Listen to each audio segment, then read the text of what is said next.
kind of a schedule reduction in carbon emission and so on.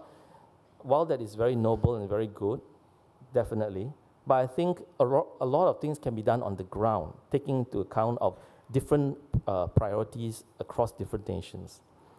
So what are these? Locally, I think one should concentrate on having at least some decent environmental policies, right? And I'll go through some of these. We have to take into account of the society's norms and preferences as well.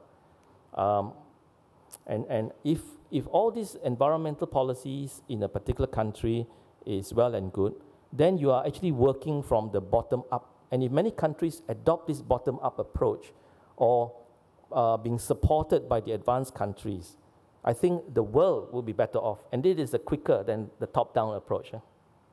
What are these good environmental management policies? Getting the prices right. That's very basic, right? Many times we have, we want material goods, we want consumption goods, production goods, whatever, but we create a spillover effect from factories, from firms, from cars, and so on. They are not priced. All these pollutive things are not priced properly. Of course, we cannot, the pricing itself is a very complex mechanism. We cannot attempt to price everything, but did we try in the first place? Some of the MRT projects that we see creates vibration, noise, everything. Sure, we must have the MRT. It speeds up transport, connectivity. There's all the pluses, but there are also the negative behind it, right? The extra pollution. But not to say the time when the project is on, right? You're going to have more and more pollution, vibration, and sound and noise, right? Are these being worked into the costing when they first proposed about the MRT extension and so on and so forth? These are valid points because the cost, definitely the local residents that lives around it suffers, right? But society as a whole gain. But we are not saying that we should not do with the project. We should, but we should look at both the costs and benefits. And where possible, we can devise ways to compensate those living around the area so that the costs become more reflective of the true cost of society. Look at fuel subsidies, Indonesia and Malaysia and so on, right? In Europe, they have other kinds of subsidies. They distort the market prices for these, the true cost of the use of these resources. And you know in behavioral economics, in thing in economics these days, that once you give somebody something, it's very hard to take back. So in these countries, fuel subsidies were the norm, they were given in the past. And then when the government realized that we need to take it back, a little bit at a time, people start to protest, riots, and so on and so forth. So it's true, you give people, you cannot take back. Not easy. So getting the prices right to reflect the true cost of society is important. Looking at cost-benefit analysis is important. Accounting for all these spillover effects. Pricing of non-market goods is important. How many times have we seen that people do care about all kinds of non-material goods? A beautiful park, trees, greenery, flowers, right? Quietude. So when there's a project being proposed, have all these things been taken into account? The argument mostly is that, oh, it's very difficult to price all these things, but there are clearly methods to do it. Have we ever attempted? Now, what about all of us? We all have values for certain environmental goods. We all have values against too much carbon emissions. We all have these values in us. So when somebody proposed a project, policy, and so on, have they gone around and collect these values from us? Right? So something is missing in this element. There should be an entity, a government body that takes care and solicits all these green goods values from all of us. And studies have showed that in Australia and North America, some of the projects, these green goods values from people are even higher than what businessmen and commercial developers are willing to pay. So do not underestimate all our values.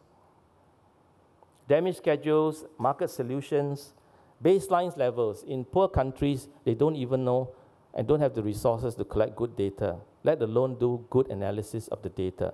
So why doesn't, I think it's important for rich countries and advanced countries, if they want to help and so on, don't just give money, but of course, money could be translated to building capacities. Increase that building capacity. Help them to get good data. Help them to how to analyze data.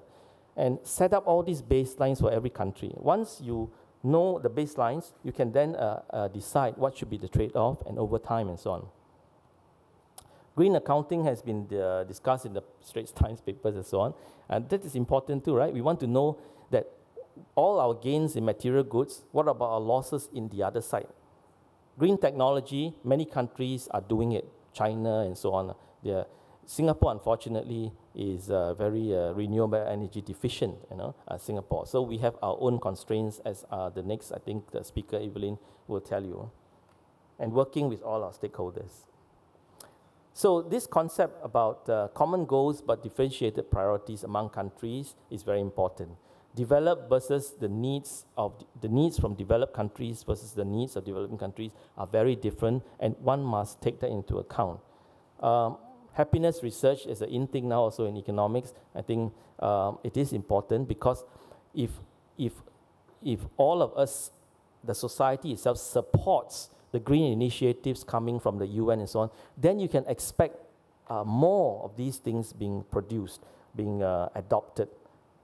If the society is facing different kinds of needs and so on, then it's very hard for that society to embrace all these green things coming from the top. So we must do some of this happiness research related to green goods. Future generation versus present generation is to highlight that the question of why should the needs of the future generation be more important than the needs of the present generation.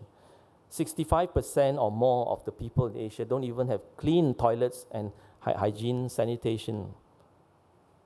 Should we devote our resources to them, or should we cut those resources and put towards combating the global warming? And why should a kid who dies today be less important than the kid who dies in the future? These kind of, I don't raise these issues. These are raised in the literature. There is an ethical debate behind it. There's a moral philosophy arguments behind all these things. So all these things are important. This thing originally I wanted to do, but I don't want to touch that because that would be the next speaker's, I think, the main topic, right? But the point is that Singapore has done a lot. Don't underestimate. We contribute only 0.2% in global emissions. But does that mean, do we do nothing? No, we do a lot. If you seriously look at the NCC's report, National Climate Change Secretariat, they have itemized everything that we have done so far. And internationally, we play a good global citizenship. Look at Ambassador Tomiko. He chaired all this, the first Earth Summit 1992. We have pledged a 16% cut in gas emissions from business as usual. And if other countries were to follow suit, we have promoted the ASEAN Agreement on Transboundary Haze. We have signed the acceded to the Kyoto Protocol. Now, this diagram here just simply reminds you that we can do all these things. Just like Japan is very energy efficient, invested a lot of things on technology for energy efficiency. But yet, it is not enough. We still want some more and some more, right? The question is it efficient? Is it efficient? Right? So if you look at this diagram, we have pollution on the right. So if you move towards the right, when pollution increases from our demand for material goods and so on, the damage cost increases. If we move to the left towards the origin, all right, then of course there is the cost, marginal abatement cost is the cost of controlling that pollution. Anything which is above the optimal pollution, that's no good, that's inefficient, because the damage cost to society is higher than the cost of controlling pollution. Anything which is below the optimal pollution is also no good, because the cost of controlling pollution is too high relative to the damage cost imposed on society.